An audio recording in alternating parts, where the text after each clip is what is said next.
साथी क्या बनाएगा, एक आपका एक ग्रुप को बनाता है, जैसे टीम हो शब्द हो गया हमारा। मैं अगर बात करूं समिति शब्द हो गया, अभी मैंने आपको बताया। तो गुच्छा क्या एक समूह बनाता है, जी भैया। दल क्या बोलेंगे, लोगों का, सैनिकों का दल, दल एक ग्रुप को दर्शाता है। छत्ता मधुमक्खियों का एक समूह को दर्शाता है। लेकिन बेल क्या एक समूह को दर्शाती है, आप कहेंगे नहीं बेल के जैसी अन्य बेल होती हैं, अर्थात ये हमारा जातिवाचक हो गया। क्या हो गया, जातिवाचक संज्ञा हो गई। ठीक है, नेक्स्ट। निम्न में से कौन सा शब्द है जो भाववाचक संज्ञा नहीं है। भाववाचक संज्ञाएं, अब मैं भाववाचक सिखाने जा रहा हूं आपको। भाववाचक संज्ञाएं वे संज्ञा होती हैं, मेरी परिभाषा सुनना साथी, एक किताब की परिभाषा नहीं है, लेकिन आज के बाद में भाववाचक संज्ञा आप गलत नहीं करेंगे। भाववाचक संज्ञा पहली बात तो कैसी होती है, अदृश्य होती है। कैसी होती है, अदृश्य होती है, दिखाई नहीं देगी। मेरी परिभाषा यह है कि आप उसे प्लेट में नहीं परोस सकते, आप उसे प्लेट में नहीं परोस सकते हैं।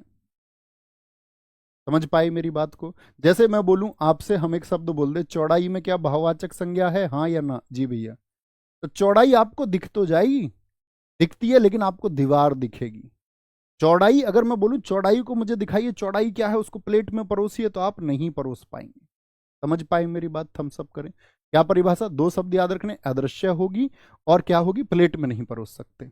तो देखो, ममता, माँ की ममता भाववाचक संज्ञा है, प्लेट में नहीं परोसा जा सकती। समानता का भाव समता है। किसी से साथी कड़वा भाव रखना कटुता है।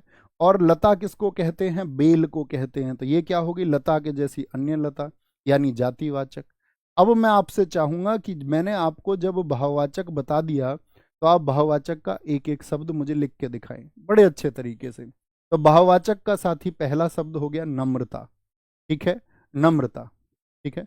दूसरा शब्द हो गया आपका प्यार, ठीक है, प्लेट में नहीं परोस सकते, दिखता भी नहीं है, अदृश्य होता है। घृणा, किसी से आप नफरत करते हैं, जैसे ईर्ष्या शब्द हो गया। मैं बोलूं चिकनाई, आप इसको अलग से नहीं परोस सकते हैं, चिकनाई शब्द हो गया। मैं आपसे बोलूं मिठास, अब मिठास पर भी बात बिगड़ती है, बच्चे यहां पर बड़े कंफ्यूज होते हैं। तो मिठास क्या है, एक भाव है। अगर मैं आपसे बोलूं मीठा क्या है, मैं अक्सर साथियों को सिखाता हूं कि मीठा क्या है, आप क्या बोलेंगे, मीठा किसी की विशेषता बता रहा है कि जलेबी मीठी है। या मैं बात करूं आपसे दोस्त, हलवा मीठा है, तो वो तो विशेषण हो गया। अगर मैं मिठाई की बात करता हूं, क्या इसमें भाववाचक संज्ञा हो जाएगी, नहीं। अभी मैंने बताया जिसके जैसे और हों, इसको नोट कर लीजिए, जिसके जैसे और हों वो जातिवाचक है, यानी मिठाई क्या है, वो जातिवाचक है। तो समझ पाए आप मेरी बात, जो मैं आपको सिखाने का प्रयास कर रहा था, जी भैया। नेक्स्ट, निम्नलिखित प्रश्न में चार विकल्पों में से उस विकल्प का चयन करें जो भाववाचक संज्ञा का सही विकल्प नहीं है। देखो, परीक्षा में आप सबसे ज्यादा गलती यहां पर करेंगे, नहीं और हाँ में। आप पढ़ेंगे भाववाचक संज्ञा, चुन लेंगे, पहला ही ऑप्शन मिलेगा, करके आगे, घर आगे पता चलेगा यार नहीं पूछा था। तो उसको सबसे ध्यान से देखना। क्या बोलेंगे, देव, क्या ये भाववाचक संज्ञा, बुद्धिमानी भाववाचक संज्ञा है, बुद्धिमान विशेषण से बना है। बूढ़ा विशेषण से बना है, बुढ़ापा। और भिड़ना क्रिया से बना है साथी आपका भिड़ंत, भिड़ना क्रिया से। तो आप क्या बोलेंगे, देव जो है साथी ये आपका देव, या मैं बोल दूं राक्षस, तो क्या बोलेंगे, ये जातिवाचक संज्ञा के शब्द हैं। जिसके जैसे अन्य हो, जिसके जैसे अन्य हो, जिसके जैसे और हो। आदमी को देख के आप क्या कह सकते हैं कि भैया ये जातिवाचक है, क्योंकि आपने देखे हुए हैं उसके जैसे और होते हैं। तो जिसके जैसे और हो वो जातिवाचक है। कमाल। आगे आए दोस्त, निम्नलिखित प्रश्न में चार विकल्पों में से उस विकल्प का चयन करें जो भाववाचक संज्ञा का सही विकल्प नहीं है। भाववाचक संज्ञा का सही विकल्प नहीं है, उसके अंतर्गत नहीं आता है।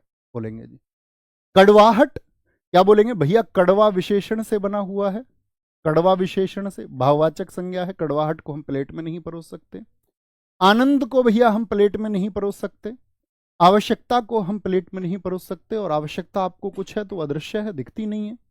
लेकिन दोस्त अगर हम बात करें अंकित क्या है, अंकित को हम दो तरह से बोल सकते हैं। इसको हम साथी आपका विशेष्य भी कह सकते हैं, क्योंकि देखना ध्यान से, अंकित किसी का नाम भी हो सकता है। आप जानते ही हैं भैया, हमारे पूजनीय संस्थापक महोदय नाम अंकित ही है, तो किसी का नाम, तो नाम क्या है आपका, वो व्यक्तिवाचक। क्या बोलेंगे, नाम व्यक्तिवाचक होता है, लेकिन अंकित शब्द को हम विशेषण में भी रख सकते हैं। कैसे? मतलब विशेष्य में रख सकते हैं विशेषण के साथ प्रयोग करके। मैं बोलूं अंकित मूल्य, आप गणित में पढ़ते हैं ना, मार्केट प्राइस, अंकित मूल्य। तो बात किसकी चल रही है यहां पर? आपका मूल्य की। और मूल्य क्या है साथी? आपका मूल्य है विशेष्य, यानी जिसकी बात हो, जिसकी बात हो वो विशेष्य होता है। और जो विशेष्य की बात बताए, मूल्य कैसा है? अंकित है, यानी ये विशेषण भी है। यानी विशेषण हो सकता है या तो भैया, या व्यक्तिवाचक संज्ञा हो सकती है। दो तरह से हम इसको प्रयोग कर सकते हैं। कोई दिक्कत, कोई परेशानी? आगे आते हैं, नेक्स्ट है।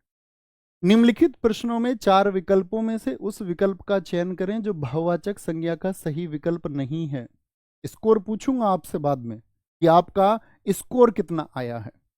मिठास, क्या ये भाववाचक संज्ञा? अभी सिखाया भैया। राष्ट्रीयता आपके अंदर बसती है, भावनाएं हैं, अदृश्य है। सरलता अदृश्य है आपका। लेकिन चालाक, चालाक तो कौन होगा? चालाक व्यक्ति। तो जिसके साथ आप व्यक्ति लगा पाए या कोई विशेष्य लगा पाए वो क्या हो जाता है? जैसे अंकित के साथ में मूल्य लगा पाए हम, चालाक व्यक्ति। तो चालाक तो क्या हो गया साथी, बताएं जरा? व्यक्ति विशेष्य हो गया और चालाक हो गया जी विशेषण। तो ये विशेषण है भैया, भाववाचक संज्ञा नहीं है। भाववाचक संज्ञा कब होती भाववाचक संज्ञा? जब ये चालाकी शब्द होता। चालाकी क्या शब्द होता? ये चालाकी शब्द होता। जैसे मैं आपसे पूछूं, दोनों शब्दों का अंतर समझना, विशेषण और भाववाचक संज्ञा। इसको तो हम विशेषण कह रहे हैं,